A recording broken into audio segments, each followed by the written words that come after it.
I am your host, Carrie, giving us different perspectives on where we are and where we want to go on our journey.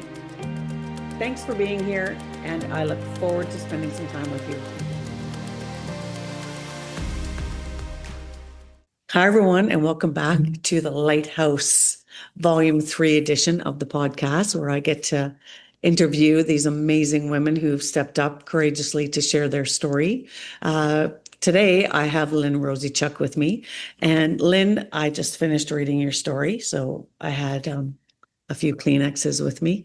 It's obviously a very hard story for the reader, and I'm assuming for you to write, but there's so much good that is coming from you sharing the story. From what I gather and what I've seen and what I know of you, it's been a real mission of yours to share about Jessie's story, your daughter. And I would love to bring you in, and maybe we can chat a little bit about how this came up for you, how you feel about sharing it, and what you hope the message will be for the readers and for those of us joining us at the summit and getting a copy of Volume 3. Okay. So you tell me where you're at and what this was like for you to be a part of the collaboration to bring more awareness to Jessie's story. First of all, I want to thank you for inviting me to be part of this journey. I've been wrestling in my mind for a long time about writing something to share a little bit about my daughter, first off, and the incredible person that she was. And this journey has never been easy. Speaking about it and writing about it still, you'd think after all these years would get easier, but it doesn't. It's still really hard to speak about it, but my daughter and I had a dream to do something similar together. So it's just me overcoming all my fears and trying to honor the dream that we had of building a safe haven for women and children. We actually do it for all genders, but for me, it was mainly for women and children that were fleeing violence and trying to provide them a safe place to be. So this, you unfortunately had to go through the losing of your daughter through domestic violence, and that was in 2009? Yeah. Okay. And from that, I know that you share in your chapter that you had something in place. So she was very close. Yeah, that day, being free. we had made a plan for her to leave. We had been struggling because we had wanted her to leave, and she had wanted to leave as well many, many times. But in the community that we lived in, resources were very limited. And whenever we reached out to Edmonton, in the Edmonton region, their shelters were always full, and they always took priority. Their residents always took priority. So it was very difficult to get her in there. And then we just felt like we just had nowhere to go. So we started researching all kinds of safety planning and stuff like that to try and figure out a way to get her out safely. And like, I know people are trying, people probably think, well, why didn't she just leave? Why didn't you just take her into your home? It's not that simple. Yeah. She lived in the same community that we lived in. He knew where we lived. Even if she would have came here, she would have never been safe. So we had actually found her a safe place to go that was quite a ways away from us, and nobody would have known other than myself and Jessica. And I don't know what happened. Somehow he found out about our plan and got to her before I could. And I remember being at work that day and just really super nervous and couldn't wait for the time that I was supposed to go pick her and the kids up. And at about 5 that evening, I heard her voice so clearly in my head calling my name that it scared me. And I rushed out of out of where I was working and went to go to her place, but everything kept safety plan kept coming to my head. Don't Mhm. go there. Right. Wait, wait, wait. I wished I would have listened to that voice that day Yeah. because Yeah. from what I found out, it was at that exact time that she probably passed away. That you heard her, that Yeah. her voice came to you. Yeah. Wow. So, after I couldn't get a hold of her, I kept trying and I phoned my husband and he had gotten a call from her mother-in-law and she had told Jess, or she had told Lawrence, sorry, you need to go to Jess's house quickly. She already knew that Jess was gone, but she didn't tell my husband that. So that thought goes in my head all the time, even to this Right. day. Yeah. Like my husband thinking he was going to break up a fight, and what he Right. found was Not what you would ever, horrible. yeah, ever wish We upon couldn't anyone. see, he couldn't see the kids. He thought the kids Hmm. were gone, but thank God they were hiding in their Hmm. rooms. And Hmm. anyway, from there on, it's been a journey, let me tell you. Yeah. You talked about that in your chapter a little bit, that grief is not a sadness, it's a full-blown storm. When I read Yeah. those words, I was yeah, well, I mean, your whole chapter touched me, obviously. A mom with uh 3 children of our own. There was just it's so much heartbreak. And to see what you've done, and you mentioned it a couple of times that when you and Jessie talked about that, it was she used the words when she was free. Yeah. And you've honored her by staying committed to the building of the Jessica Martel Memorial Foundation, which you started first, which is, it sounds Hmm. like that provided the education and some crisis support.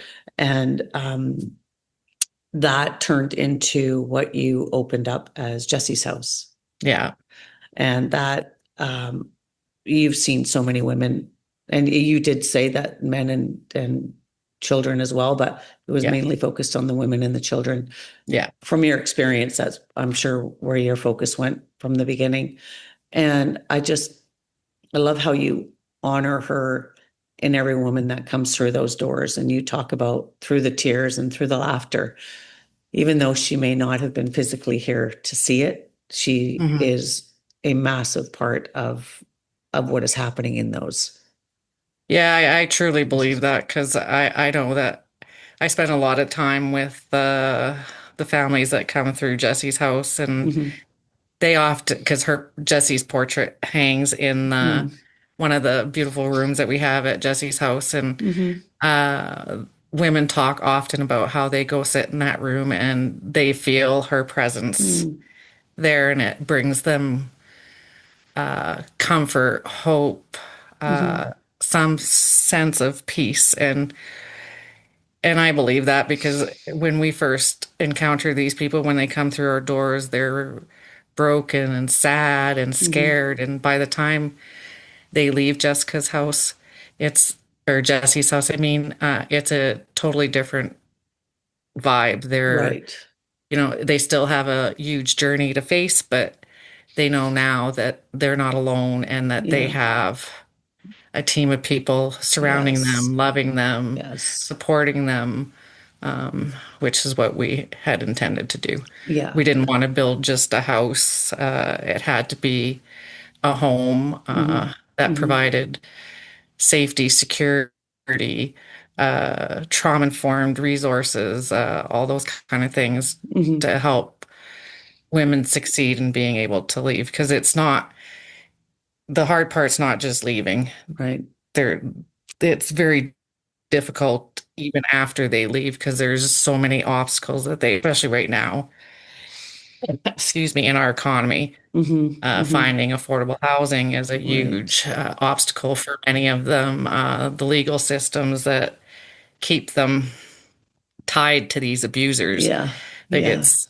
it's nasty, Yes. the things that they have to face. But the one thing I am truly grateful for is the support of our community. Mhm. Mhm. And the testament of what an amazing young woman Jessica really was, and how Mm-hmm. our community turned up to help us build this dream. Like, we had dreamt of building maybe a two 2,500, 3,000 square foot home, but with the Mm-hmm. help of our community and Mm-hmm. Jesse's legacy, we ended up with a 9,200 square foot home. Oh, And wow. yeah, Wow. since we've opened our doors, we've helped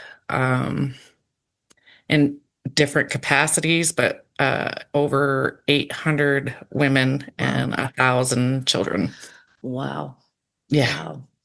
That's, I'm sorry you had to do that, but I'm so glad you're doing it for yeah. all these other people that you're helping. And Hmm. like you said, it's there's so many different levels to it. You know, Yeah, the first step is leaving, but you need some support before that too, yeah. and then after. And it was just Hmm. support that you didn't have that you're now providing, Yeah. so that others don't have to go through what you've had to go through. Can you just tell me a little bit about Jessie? Oh, it's funny because the other day on my Facebook feed, a video that I had actually lost, I couldn't find it anymore, popped up on Facebook, and it was of Jess and one of my nieces singing Oh, a song off of the Grease track. yep. And it was one of her favorite songs, and they were just goofing around, but that's kind of who she was. She Yeah. loved to sing, she loved to write. So writing this chapter is actually another kind of tribute to Jessica, because I'm Mm-hmm. not a writer in any shape, way, or form or whatever, but Mm-hmm. she loved to write, and um, she wrote so many stories. And even when she was younger, she would write these amazing stories, and her teachers would send them to get them printed and everything. And it Oh, it embarrassed her so much that she thought, okay, I'm going to write silly stuff. And so she mm. started writing stories about boogers. But the teachers were so enthralled by these booger stories that they would print She these couldn't get stories. away from it, no matter She what. couldn't get away from it. But Oh. her husband took that all away from her, like her joy of singing, her joy of writing. But she loved her children. She was an Mm-hmm. incredible mother that spent Mm-hmm. every single minute that she had Yeah. with her kids. Her and I spent so much time with the kids and stuff. It Mm-hmm. was, yeah, she was just in the community. She worked in a little diner, and everybody that met her knew her. She would make up jingles for each one of her customers that she knew and stuff like that. And when she passed away, there was over 650 people that showed up to her memorial Wow. service, and Wow. they had put together a booklet of all the songs that Jingles. they had sung for her, all Oh, the little jingles that she had made, the poems, all that kind of stuff. It was just, they wow. were just um, so incredibly sad that Yeah. such a young, beautiful young woman Yeah. Was was taken. taken. But, and for you as a mom, seeing all those people there and sharing their stories, uh, you saw how many people she made a difference Hmm. to in the short time that she was here, by the jingle, by the smile, by whatever it was. It sounds like she just had such a warmth Hmm. about her. And the legacy that you're carrying on for her, I think you've done a beautiful tribute to her in your chapter. And Thank you. I can only imagine that you just don't want it to ever end, that her name gets brought up. And when her name does get brought up, it's brought up in such a beautiful remembrance, but of who she was and what her legacy continues due to what you're doing and bringing the awareness and providing the opportunities, really, Hmm. for these people to have a different life that you, I'm assuming, would only hope and wish that she could have had. Yeah. So her legacy and her name will continue on for years and years and years to come. And this, I know this chapter is a small piece of that, but it was, it is an absolute privilege to have you in sharing your story in the book. And I know that the proceeds from the summit portion of all the ticket prices we'll go back to the Jessica Martel Foundation, and we'll let you know what that is when all these tickets get sold and these women get to come into this room and hear these powerful stories.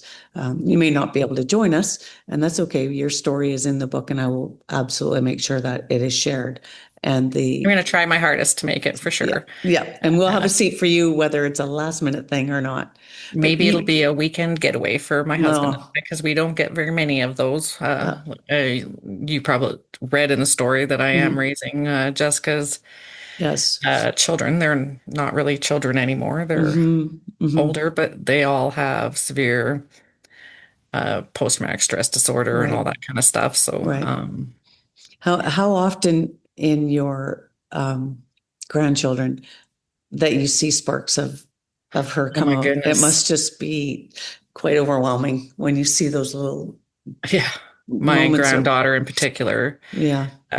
She's going to be 18 soon, but she is a spitting image of her mother in looks, personality, even like Jess was a bit of a I don't even know the word to use, but she challenged me a little bit when she was in her teens, and her daughter doing the exact same thing. So and I thought I would be prepared for it.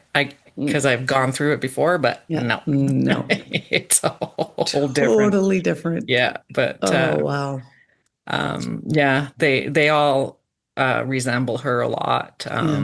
They all have her caring, kind, gentle Beautiful soul, and very caring individuals. My prayer for them is that one day they will be able to overcome the tragedies that have happened to them and be able to have a better life than what they are right now, for sure. And you're doing that. You're doing what you can to make that happen. So well, and it's because of incredible people like you that I have met through this journey. This journey pretty much saved other than having Jess's kids to raise. The incredible people in my faith have what's helped me get through, because there were times when I didn't think I would. Yeah. And you touch on that. You also give a lot of credit in your book in your chapter about the community that came together and supported you in this next phase of honoring Jessie.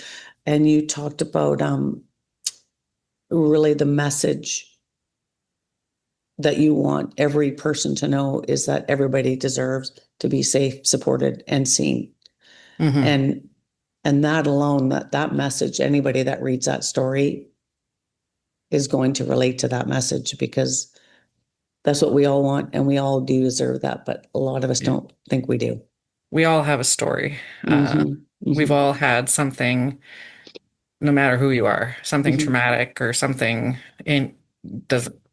trauma can look different for everybody, but we don't know what our neighbors have gone through, our friends or relatives, so it's very simple to just be able to just listen to people instead of judging them. If you really wanted to, you don't have to. It's hard because there's so many people out there that are ready to just walk away and not get involved, but we need to be involved, especially today. There's so many things going on in our world that we need to have kindness and love and understanding. And that's I think the end of what you wrote in there was that it was courage, community, and unwavering love is so much a part of your message. And the last part that I'll end off with was a line that you wrote in the book. So many of them were so powerful. This one, it was must have been at the beginning, and you said, "So I began slowly with heartbreak in one hand and a purpose in the other."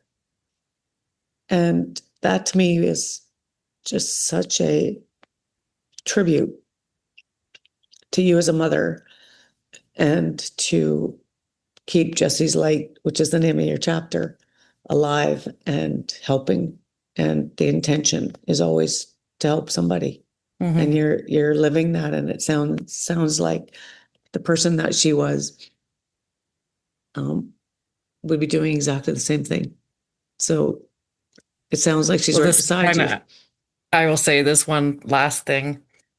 Jessica used to love to help other young moms that were struggling. She would give the last $20 that she had in her pocket to buy a jug of milk for a family that in need. But one lady in particular, Jessica never judged this woman. She had addiction issues and all that kind of stuff, but she was living in an abusive relationship as well.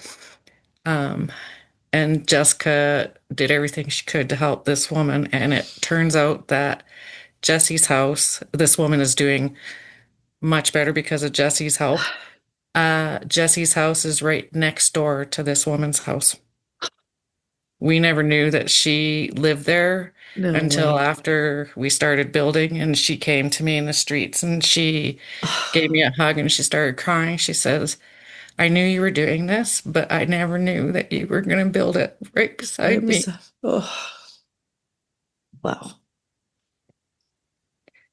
Sorry. No, don't be sorry.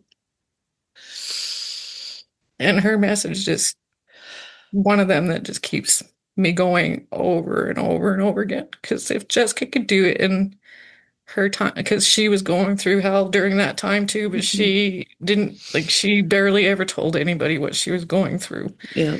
And she did everything she could, even in her own grief, to help other people, that I can do the same for her.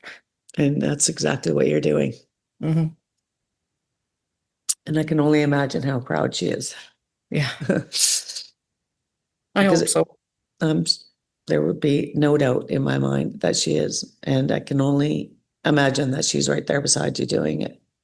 And I love that you get to carry this on in her name, so she's never forgotten. And she's still spoken about. And you've done that by putting this on paper. And it's always going to be here in this book. And I just want everybody to get their hands on this book for these stories, because they deserve to be heard and they matter, and they can help somebody else who reads this or knows somebody who's going through something. And you've put that in your chapter for those who are either know somebody that's going through this or going through it themselves, that they're not alone and there's help. And that's a message of, like you spoke about, with in these tragedies, there is hope and there's healing to be had, and that it's available, and you're somebody who's providing that, or doing the best you can to provide it to as many people as you can reach, really. But there's always need for fundraising. There's always need. I mean, this is a never ending project for you to be able to keep this going. So that's where I want to do our part to get that message out, to get the foundation out there, because it's people like you that we need to be supporting, who are doing the heavy lifting to help all the others, which, again, that story you just shared of Jessica helping somebody else in some of her lowest moments, and she still had it in her to help somebody else, to reach her hand out, to whether it was a kind word or a smile or just no judgment. I mean, that's exactly what you're doing. So, Lynne, I can't even express how grateful I am that you said yes to this project. And I hope that you can make it to the summit. There will be a seat for you, whether you can or cannot make it and join us live. But I will get the message out. If you're not able to join us, I will make sure that everybody in that room knows, and that Jessica's name is spoken in there. Thank you so much. You're very welcome. You're a blessing, Carrie, and I really appreciate you giving me this opportunity. Thank you. Okay. Thank you, everybody, for listening. Thank you, Lynne. And we will hope to see you all at the summit, April 11th in Calgary. And we will talk to you then. Thank you.